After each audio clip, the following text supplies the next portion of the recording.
اور آپ کی پروڈکٹس کیا کر رہی ہیں. مثال کے طور پر یہاں اگر چاکلیٹ بنانے والا ہوتا تو میں تو ڈینٹسٹری میں کوشش یہی کرتا تھا، سب کو کہتا تھا کہ یہ مٹھائی مت کھاؤ یہ دانت خراب کرتی ہے.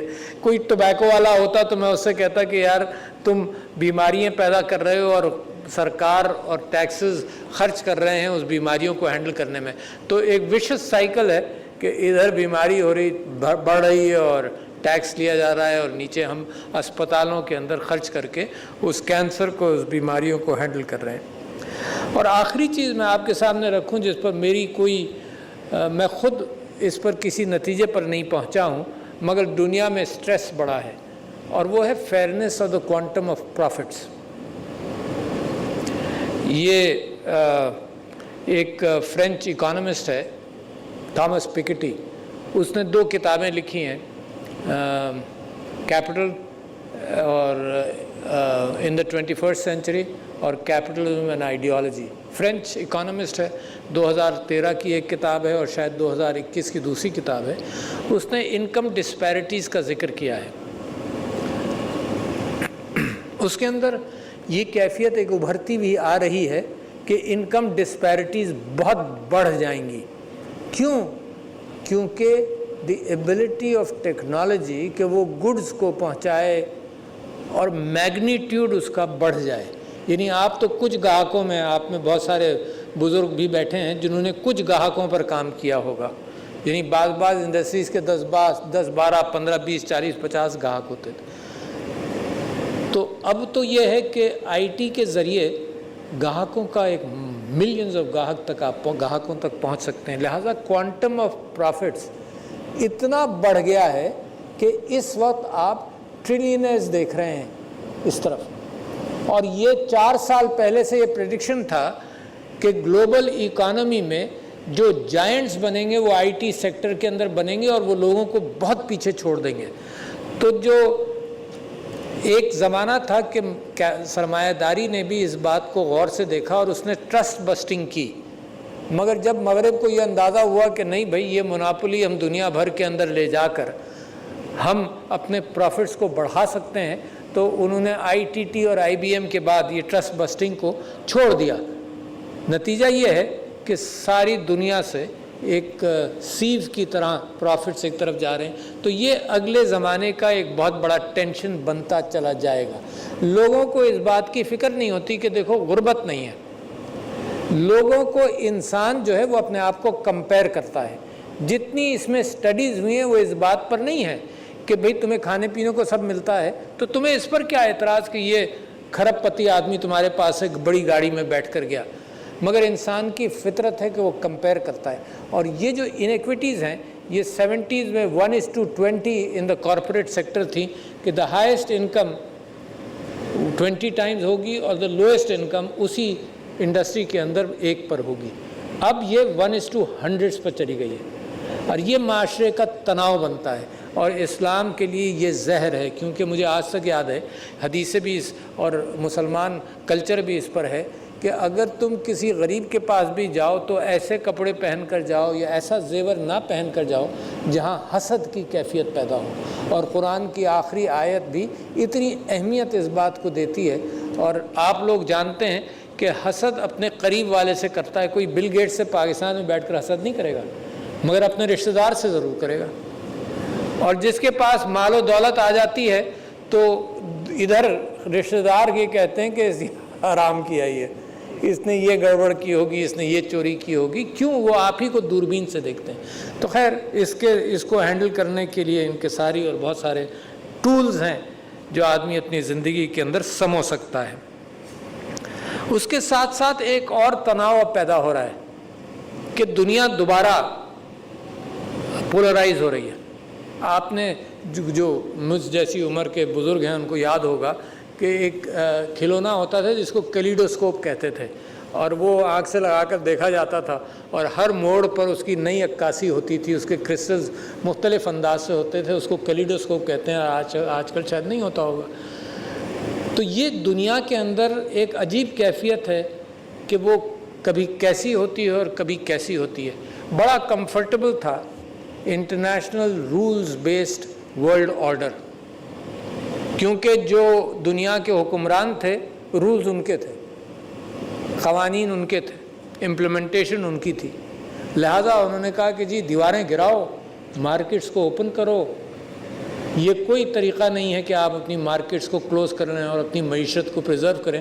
اور انہوں نے بڑی اچھی منطق بھی ہم کو بھی دی، بڑی اچھی منطق دی کہ کمپٹیشن نہیں ہوتا، بہت ساری چیزیں اس میں سچی بھی ہیں۔ پھر جب پنچ ہونے لگا تو انہوں نے کہا بھائی یہ تو ہمیں منظور نہیں ہے، یہ تو پھر اس ملک کو دور رکھو یا اس ملک کو دور رکھو، کیونکہ یہ تو ہمارے ہاں سے ویلتھ لے جائے گا۔ جب وہ سلوپ ان کی طرف تھا، لوٹڈ منی کا بھی کوئی نئی بات میں نے آپ سے نہیں کر رہا ہوں، پہلے تو باقاعدہ لوٹ مار کرتے تھے اور ہندوستان سے لے بھی گئے بہت کچھ، ہندوستان پاکستان کے خطے سے۔ اس کے بعد ایک نیو کلونیل ورلڈ آرڈر آیا جس کے اندر وہ مختلف انداز سے ٹیکس ہیونز کے ذریعے وہ ویلتھ ان کی طرف جاتی رہی، ان کو کوئی پریشانی نہیں تھی، ان کو کوئی پریشانی نہیں تھی۔ یہ تو آپ کے اوپر دوربین لگا لی گئی پھر سے، کیونکہ آپ کو کہیں نہ کہیں کسی نہ کسی انداز سے آپ کو پریشر کا سہنا پڑے گا۔ تو یہ جو ورلڈ آرڈر بدل رہا ہے، اس کے اندر بھی جو سرمایہ دار ہے، آپ جیسی کمپنیز ہیں، آپ کو بھی یہ پریشانی رہتی ہے کہ کب کون سی چیز کہاں پر کس انداز سے روکی جائے۔ یا پاکستان نے ابھی چائنا کو اپروچ کیا تھا کہ سیمی کنڈکٹر ٹیکنالوجی یعنی چپ میکنگ کے اندر کوئی ڈیزائن پاکستان میں ہم کر بھی رہے ہیں اور کریں بڑے پیمانے پر، اور پھر اسمبلی ہم پاکستان میں کریں اور مستقبل میں چپ مینوفیکچرنگ کریں۔ مگر آپ کی ایک پریشانی ہے جو آپ کو شیئر کرنی، میں آپ سے شیئر کرنا چاہتا ہوں، اور اس کا آپ نے خود بھی ذکر کیا۔ وہ پریشانی یہ ہے کہ آپ نے کہا کہ سکلز کے اعتبار سے مارکیٹ ریلیٹڈ ہونا چاہیے، اور یہی بات ہے جو میں یونیورسٹیز کے اندر، جو یونیورسٹیز میرے ساتھ کام کرتی ہیں، ان کو بھی میں یہی کہتا ہوں کہ تمہاری پروڈکٹ جو ہے وہ مارکیٹ میں پنپے تو بات ہے نا، ورنہ تم اگر آئیوری ٹاورز کے اندر ایجوکیشن دے رہے ہو اور وہ مارکیٹ میں ضرورت نہیں، تو you are creating major problem for yourself and society. اس میں پرائیویٹ سیکٹر کے اندر تو امکان ہے کہ مارکیٹ سے ریلیٹ زیادہ کر لیتے ہیں کیونکہ you respond to the market, مگر گورنمنٹ سیکٹر کے اندر وہ ٹپیکل ہمارے ذہنوں کی کیفیت ہے نا کہ ہمیں سب معلوم ہے۔ یہ کیفیت ہر شخص کے ذہن میں بھی ہوتی ہے کہ اسے معلوم، تھوڑا سا وہ پڑھ لیتا ہے، وہ سمجھتا ہے مجھے تو یہ معلوم ہے، مجھے پوچھنے کی کیا ضرورت ہے۔ تو لہٰذا ہم یہ فورس کر رہے ہیں گورنمنٹ کے اوپر کہ گورنمنٹ جو ہے گورنمنٹ سیکٹر کے اندر یہ مارکیٹ کو دیکھا جائے۔ تو اب آئیں سکلز پر۔ اچھا، اور آپ کو ایک بہت بڑا پرابلم بھی بتاؤں کہ ایک سکلز ہم کس کو دے رہے ہیں جو انسکلڈ ہے۔ آپ نے کہا کہ جی لوگ باہر بھی جائیں۔ اچھا، مجھے بڑا افسوس ہے اس بات کا کہ 25-30 سال ہم نے اس بات پر گزارے کہ اچھے ڈاکٹر، اچھے انجینئر پیدا کیے، اور اپنا انفراسٹرکچر اس قابل نہیں تھا کہ ان کو رکھتا۔ آپ کے رشتہ دار، آپ کے بچے، آپ کے بڑے بہت سارے چلے گئے اور بڑا نقصان ملک کا ہوا۔ یعنی کہاں آپ فکر کرتے ہیں کہ نہیں بھائی پیدا کرو، اچھے سکل سیٹ دو، علم دو۔ اتنا مہنگا ہے علم دینا آپ کی قوم کے لیے، مگر at the same time misuse, poor planning کی وجہ سے باہر چلے گئے۔ کہاں، واٹ اے ویسٹ۔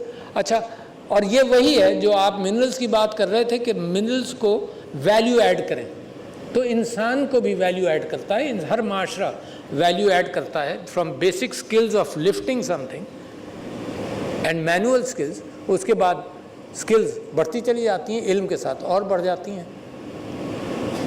تو لہٰذا ہمیں اس بات پر کوئی خوشی نہیں کہ لوگ باہر چلے جائیں، ہمیں اس بات پر خوشی ہوگی کہ لوگوں کو باہر جانے کے بعد despite the fact that they bring foreign exchange, یہاں آپ اپنا اسکل سیٹس بنائیں تو یہاں بیٹھ کر بھی باہر کی فارن ایکسچینج کما سکتا ہے۔ خیر، کوئی لائن میں نہیں کھینچ سکتا، بس جسٹ کانسیپٹ میں آپ کے سامنے اپنی تکلیف کا اظہار کر رہا ہوں کہ آپ کے بہترین ہیرے جو ہیں وہ آپ نے کوڑیوں کے دام باہر بھیج دیے، اور وہاں سے پیسے بھی آ جاتے ہیں، اور اس میں خوشی کی کوئی ایسی بڑی بات نہیں ہے۔ سکلز کے اندر میں آپ کو یہ بتاؤں کہ پرابلم کیا ہے۔ پرابلم یہ ہے کہ جو ان پڑھ ہے اس کو سکل دینی ہے آپ نے، جو مڈل پاس ہے اس کو سکل دینی ہے، جو میٹریکولیٹ ہے اس کو سکلز دینی ہے، جس نے ایف ایس سی کر لیا اس کو سکلز دینی ہے۔ انفیکٹ آئی ٹی سیکٹر یا اور سیکٹرز کے اندر بھی پتہ یہ چلتا ہے کہ جتنے گریجویٹ کرتے ہیں اتنے مارکیٹیبل نہیں ہوتے، ان کو بھی 3 سے 6 مہینے کی اسکل سیٹس کی ضرورت پڑتی ہے، جس کے اندر سوشل اسکلز، جس کے اندر اور بہت سارے اسکلز بھی ہیں۔ تو اس اسکلز کے اندر میں آپ کو صرف یہ بتانا چاہتا ہوں کہ آپ کا مقابلہ کیسا ہے۔ دیکھو، غلط فہمی میں بھی نہیں رہو اور ڈپریشن میں بھی مت جاؤ، اور پھر بھی کوشش کرنی ہے کہ پاکستان کو ہم نے کہاں سے کہاں لے جانا ہے۔ ایک الارمنگ فگر آپ کو بتاؤں، پاکستان کے اندر جو FSC کر لیتے ہیں بچے، اس میں سے 9% جاتے ہیں ہائر ایجوکیشن میں صرف۔ اب آپ اس کمپوننٹ کو بھی دیکھ لیجئے کہ کتنے بچوں میں سے FSC کر پاتے ہیں، کتنے لوگ آؤٹ آف اسکول چلڈرن ہیں، سب کچھ ہے، اور اس میں سے جو کر لیتے ہیں FSC، اس میں سے 9% جاتے ہیں بیچلرز یا ایسوسیٹ ڈگری کی طرف۔ بنگلہ دیش میں کتنے ہوں گے اندازہ کریے آپ۔ It is definitely more than 23%۔ India میں گوئنگ انٹو 30%، سری لنکا میں، بنگلہ دیش، ہر جگہ۔ تو واٹ اے شیم! یعنی پھر کسر کیا ہے؟ What is happening? اچھا، جب میں یونیورسٹیز کو کہتا ہوں کہ بھائی تم اپنی تعداد بچوں کی بڑھاؤ، فوراً ایک آرگومنٹ آتا ہے کہ بھائی ہم اپنی کوالٹی نہیں گرانا چاہتے، لہٰذا ہم نہیں کریں، یا ہمیں آپ اتنا پیسہ دیجئے۔ تو آج کل میں آپ کی مثال دینے لگا ہوں یونیورسٹیز کو۔ میں ان سے یہ کہتا ہوں کہ اگر کوئی یہاں اگر گارمنٹ مینوفیکچر ہے یا کوئی بھی ٹریڈر ہے، اگر گارمنٹ مینوفیکچرر کی اسٹرینتھ یہ ہے کہ وہ 20,000 گارمنٹس بناتا ہے، اس کو 2 لاکھ کا آرڈر مل جائے، تو وہ یہ کہے گا اپنے پرنسپل سے کہ نہیں جی میں کوالٹی گرانا نہیں چاہتا ہوں، میں 20,000 ہی دوں گا آپ کو۔ وہ تڑپ جائے گا کہ میں کیسے یہ 20 لاکھ کا آرڈر یا 2 لاکھ کا آرڈر پورا کروں۔ تو وہ اپنی شفٹیں ڈبل کر دے گا، ڈبل سے کام نہیں چلے گا تو ٹرپل کرے گا۔ کیوں؟ کیونکہ وہ اس بلڈنگ کے اندر اس بلڈنگ جیسا دوسرا انویسٹمنٹ کرنے کے بجائے شفٹ لگا لیتا ہے۔ یونیورسٹیز نہیں لگاتی شفٹ۔ میں نے ان کو کہا تم کیوں نہیں لگا سکتے بھائی شفٹ؟ تم بھی لگاؤ۔ اربوں روپے کی برک اینڈ مارٹر کی یونیورسٹی بنتی ہے، اور جب میں ان سے کہتا ہوں نمبر بڑھاؤ تو کہتے ہیں جی اربوں روپے آپ اور دیجئے۔ شفٹ کیوں نہیں لگا سکتے یار، لائک اینی بزنس مین؟ تو لہٰذا یہ بہت بڑی اناملی ہے۔ اچھا، میں آپ کو بتاؤں، اسکل سیٹ بیس ایجوکیشن ایک prime minister digital skills program ہوا، اور میں آپ کو اس کی ڈیٹا بتاتا ہوں کہ وہ تقریباً 22 لاکھ لوگوں نے لیا، 22 لاکھ، 6 مہینے کا مفت پروگرام تھا، اور اس میں 10 اسکل سیٹس تھے، جس کے اندر فری لانسنگ بھی تھی، جس کے اندر AI بھی تھی، جس کے اندر نیٹ ورکنگ بھی تھی، اور بہت ساری چیزیں تھیں، اور سوشل اسکلز بھی تھی۔ 10 تھے اور فری تھا 6 مہینے کا۔ اس میں 24 لاکھ لوگوں نے لیا، اس میں سے PhDs نے بھی لیا، PhDs نے لیا، ماسٹرز نے لیا، بیچلرز نے لیا، FSC کے اسٹوڈنٹس نے لیا، میٹریکولیٹ نے لیا، اور مڈل کے لوگوں نے بھی لیا۔ وہی کتنی اچھی خوبصورت بات بتا رہا ہوں آپ کو۔ تو میں نے اسٹیٹسٹکس منگوائے کہ یہ بتاؤ اس میں پاس پرسنٹیج کیسا تھا، تو 36% PhDs نے پورا کیا، کوئی 22-24% نہیں 25% بیچلرز اور ماسٹرز نے پورا کیا، اور کوئی 20% مڈل پاس بچوں نے پورا کیا۔ کمال ہے۔ So that means the thirst of knowledge today does not create barriers کہ بھئی اس کو تم پھلانگو تو پھر ہوگے۔ یعنی آپ لوگ جانتے ہیں، اپنے اسکل سیٹس جانتے ہیں، اپنی انڈسٹری میں جانتے ہیں کہ جو آدمی ایفیشینٹ ہوتا ہے، ان پڑھ بھی ہو تو آپ اس کو کہیں نہ کہیں ایلیویٹ کرتے ہیں کہ یار یہ رسپانسبل آدمی ہے۔ بہت سارے لوگ تعلیم پا کر اتنے ایفیشینٹ اور رسپانسبل نہیں ہوتے جتنا کبھی کبھی ایک ان پڑھ بھی آدمی ہو جاتا ہے۔ تو اس میں ٹوٹلی شاید 7 یا 8 لاکھ لوگوں نے 22 لاکھ میں سے کلیئر کیا، and I am insisting with this, اور اس کو ورچوئل یونیورسٹی لے کر چلتی ہے، and I am insisting with people کہ لوگ اس کو لیں اور اس کو کامیاب کریں۔ اس کے ساتھ ساتھ میں آپ سے ایک ڈیمانڈ کر رہا ہوں، دیکھیے میں تیسری مرتبہ آ رہا ہوں آپ کے پاس، اور میں آپ نے کچھ باتیں کہیں کہ جی حکومت ذمہ دار ہے، کچھ باتیں آپ نے کہیں کہ ہم ذمہ دار ہیں۔ میں اس میں آپ سے ڈیمانڈ کر رہا ہوں کہ ایک پاکستان کے اندر ایک اور چیز کی ضرورت ہے، جہاں آپ تعلیم بڑھانا چاہتے ہیں، جہاں آپ یوتھ کو اسکل سیٹس دینا چاہتے ہیں اور ان کا امپلائمنٹ کرنا چاہتے ہیں، تو میں آپ سے یہ کہہ رہا ہوں کہ 52% جو پاپولیشن ہے عورتوں کے آپ نمبرز کا ایویلویشن کیا کیجئے اپنے اگلے سال کے فارمیٹ کے اندر. جب آپ health safety and well being کی بات کریں اس میں عورتوں کے امپلائمنٹ کا انڈسٹریز کو ایوارڈ دیں کہ ہاؤ مچ دے انکریزڈ، ایک کوانٹم پر اور انکریز پر. یار یہ اویلیبل اسکل سیٹس ہیں. یہ عورت اپنے گھر جاتی ہے، یہ اپنے گھر جب جاتی ہے اور گھر بناتی ہے، یہ بھی اس کی ذمہ داری اس معاشرے میں موجود ہے. مگر اس کے باوجود ہمیں اس بات کی کوشش کرنی چاہیے کہ عورت کو ہم پھر بھی ویلکم کریں، چاہے پارٹ ٹائم ویلکم کریں، چاہے اس کو لیو دیں، میٹرنیٹی لیو دیں، ہے نا، واٹ ایور ہے، مگر اس کو ویلکم کریں. تو میری آپ سے خواہش یہ ہے کہ I would like to hear کہ آپ نے عورتوں کی امپلائمنٹ کے لیے کیا کوشش کی ان نمبرز، ناٹ دا فیکٹ میں آپ کے ساتھ بیٹھوں آپ کہیں گے جی ہم نے امپلائی کیا ہوا ہے. میں وہ نہیں چاہتا، میں نمبرز پوچھ رہا ہوں آپ سے. اسی طرح سے میں آپ سے یہ کہہ رہا ہوں کہ ڈسیبلڈ لوگوں کے لیے بھی اسکل سیٹس پر آپ توجہ دیں. قانون یہ ہے کہ کہیں 4% ہے، کہیں 2% ہے، ضرور ہونے چاہیے، بٹ آپ قانون کے پابند بھی نہ ہوں. ایک تو وہ قانون کو پورا کریں اور اس کے بعد اسکل سیٹس دیں. یہ نہیں ہو سکتا کہ آپ یہ کہیں بھائی یہ جاب ہے کوئی ڈسیبلڈ کو دے دے تو ہم دے دیں گے. Jobs are particularly created for disabled people. ٹھیک ہے نا، it's a different kind of performance level. یہ بھی معاشرے کے پھول ہیں، جیسے عورتیں ہیں جو گھروں میں ہیں with a good set of skills ہیں. میں آپ کو بتا رہا ہوں کہ فیس بک نے کیسے انکریج کیا جا سکتا ہے. فیس بک نے پچھلے سال ٹیفٹا کے ساتھ مل کر یہ کہا کہ میٹا نے، اب میٹا ہو گیا، ٹیفٹا کے ساتھ مل کر انہوں نے کہا کہ ہم نے 5000 عورتوں کو اپنے فیس بک کے اوپر اپنے پروڈکٹس ڈیولپمنٹ اور مارکیٹنگ کے لیے ٹریننگز دی 5000 کو، اور انہوں نے انعام بھی دیا کہ یہ ان عورتوں نے اس کو اتنا اچیو کر لیا. اب میں نے کہا تمہارا معاملہ تو یہ نہیں، میں ان سے پوچھا اگلے سال کیا کرو گے، انہوں نے کہا 10,000 کریں گے. میں کہا نہیں، یہ معاملہ تو آئی ٹی کا duplication at the touch of a button بھی ہے. تو انہوں نے کمٹ یہ کیا ہے کہ 1,00,000 عورتوں کو ٹرین کریں گے، ہے نا. Such things are possible. اچھا امیزون جیسے کھلا از اے ویلیو ایڈیشن، تو لوگ گھر بیٹھ کر بھی پروڈیوس کر مارکیٹ میں ڈال سکتے ہیں. You are the 3rd highest freelancing country in the world.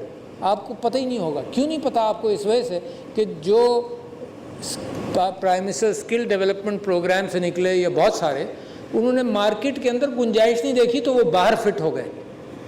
لہٰذا یہ below the radar this is happening. Pakistan imagine کریں، Pakistan the 3rd biggest freelancing group in the world. جناب علی میرے پاس باتیں تو بہت کرنے کی تھیں مگر آپ کو بھی بھوک لگ رہی ہوگی. بہر صورت میں سمجھتا ہوں کہ ٹورزم کی آپ نے بات کی، ٹورزم کی تو مارکیٹنگ اللہ میاں کر رہے ہیں، ٹھیک ہے نا.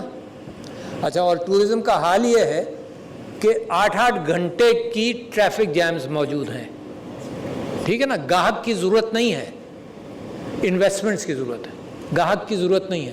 یعنی پہلے تو ہوتا ہے نا آپ گاہک تلاش کرتے ہیں، یہ تو گاہک دروازے پر کھٹکھٹا رہا ہے، گاہک کی ضرورت نہیں ہے. انفراسٹرکچر حکومت بنائے گی، اس کے باوجود اوورٹیک کر رہا ہے وہ جو گاہک کا پریشر ہے. اسی طرح سے میں سمجھتا ہوں کہ بچوں کے حوالے سے آپ نے تو یقینی بنایا ہوا ہے کہ چائلڈ لیبر کو آپ ڈسکریج کرتے ہیں. I think that is very valuable. اور یہ بڑی اہمیت ہے کہ انٹرنیشنل لیبر آرگنائزیشن اور GSP+ اور دنیا کے اندر اب جب آپ کی پروڈکٹس جائیں گی تو وہ آپ کی اس گریننگ کو ضرور دیکھیں گے کہ آپ کس طرح سے ان ساری چیزوں کے حوالے سے آپ ہینڈل کر رہے ہیں. آپ نے ایک سیاست کے حوالے سے بات کی ہے. میں سمجھتا ہوں کہ میں ملک کے حوالے سے بے انتہا کانفیڈنٹ ہوں. یہ کہ آپ کر سکتے ہیں، یہ آپ کو عیاں ہو گیا کہ کووڈ کے باوجود آپ لوگوں کے حکومت کا کام کیا ہے؟ حکومت کا کام یہ ہے کہ وہ خود انوالو نہیں ہو، آپ کے لیے سڑکیں بنائے. انڈسٹریل سڑکوں کی بات کر رہا ہوں، ہے نا. آپ کے لیے سڑکیں بنائے، آپ کے لیے آسانیاں پیدا کرے. اور حکومت کا کام یہ ہے کہ یہ جو ڈسکرمنیشن ہے کہ آپ یہاں تھے، یہاں سے یہاں پہنچ گئے، تو حکومت کا کام ہے یہاں پر ٹیکس کرنا اور اس بات کا اہتمام کرنا کہ سب کی اولادوں کو، ان سب کی اولادوں کو ایکول اپارچونیٹیز ملیں. اور یہاں سے تعلیم اور اپارچونیٹیز کے اعتبار سے ان کو حکومت سب کچھ دے دے اور خود وہ پھر ایک جنریشن میں یہ کر لیں اور حکومت پھر یہ کرتی رہے، ہے نا، taxing the higher levels to ensure the fact کہ آپ کے اپارچونیٹیز کا لینڈسکیپ جو ہے وہ ایکول اپارچونیٹیز کا لینڈسکیپ بنے. So be proud of your country and in every crisis there is a silver lining. اور میں ایک مضمون آج لکھ رہا تھا اور ابھی آپ کے پاس آتے آتے گاڑی کے اندر بھی اس کو فائنلائز کر رہا تھا، انشاءاللہ منڈے کو چھپے گا. اور میں سمجھتا ہوں کہ اگر کسی قوم کے اندر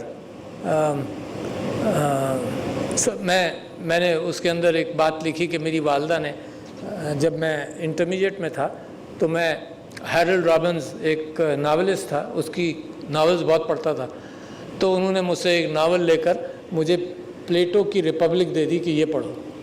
اچھا، اس کے اندر کا ایک واقعہ مجھے یاد تھا کہ سقراط نے، گلوکون نے، ایک اس کا ساتھی تھا، اس کے ساتھ ایک ڈسکشن تھا، اس کے اندر اس نے کہا کہ دو چیزیں ہیں، میں ایک جسٹ سٹی اسٹیٹ بننا چاہیے ایتھنس کے اندر. اس جسٹ سٹی اسٹیٹ کے اندر دو چیزیں بڑی ضروری ہیں، ایک جمہوریت تاکہ لوگ مشاورت کریں جس قسم کی بھی ہو، اور دوسرا پیٹ کہ لوگ تجارت کریں اور پروڈیوس کریں بس. تو گلوکون نے پوچھا کہ ان دونوں پر بن جائے گی سٹی اسٹیٹ اچھی منصفانہ؟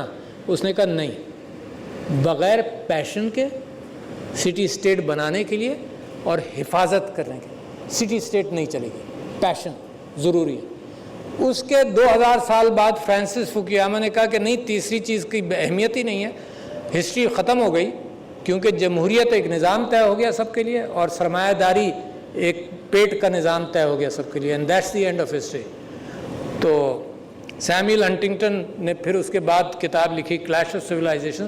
اس نے کہا نہیں، پیشن کی بنیاد پر تاریخ لکھی جاتی ہے. میں کون ہوں، میری قوم کیا ہے، میری زبان کیا ہے، میرا مذہب کیا ہے، یہی آئیڈینٹی ہے. تو اگر پاکستان کے اندر یہ پیشن ہماری اپنی آئیڈینٹی کا اگنائٹ ہوا ہے تو یہ اس بھاپ کی طرح ہے جس بھاپ سے اسٹیم انجن بھی چلایا جا سکتا ہے اور جس بھاپ سے قومیں جھلس بھی سکتی ہیں. اگر اس پیشن کو ہینڈل نہیں کیا گیا تو یہ جھلس بھی سکتے ہیں. تو لہٰذا میں سمجھتا ہوں کہ آئی ایم ویری کنونسڈ کہ جب جرمنی تباہ بھی ہو جائے اور جاپان تباہ بھی ہو جائے مگر ایک عادت کلچر میں آ جائے کہ نہیں ہم نے ترقی کرنی ہے تو وہ کر لیں گے، بنا لیں گے اپنے آپ کو. تو پاکستان نے پچھلے چند سالوں میں وہ طاقت دیکھ لی ہے کہ ممکن ہے، اور ممکنات کے ساتھ اپنی قوم کی آئیڈینٹی اور خودداری، یہ وہ عناصر ہیں جس کے متعلق اقبال بھی کہتا ہے کہ اس تندیے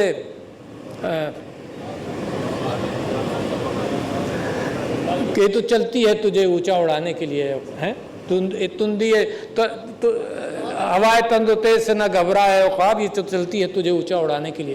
Maybe this is what is happening. So don't be depressed, be optimist. Thank you. Assalamu alaikum.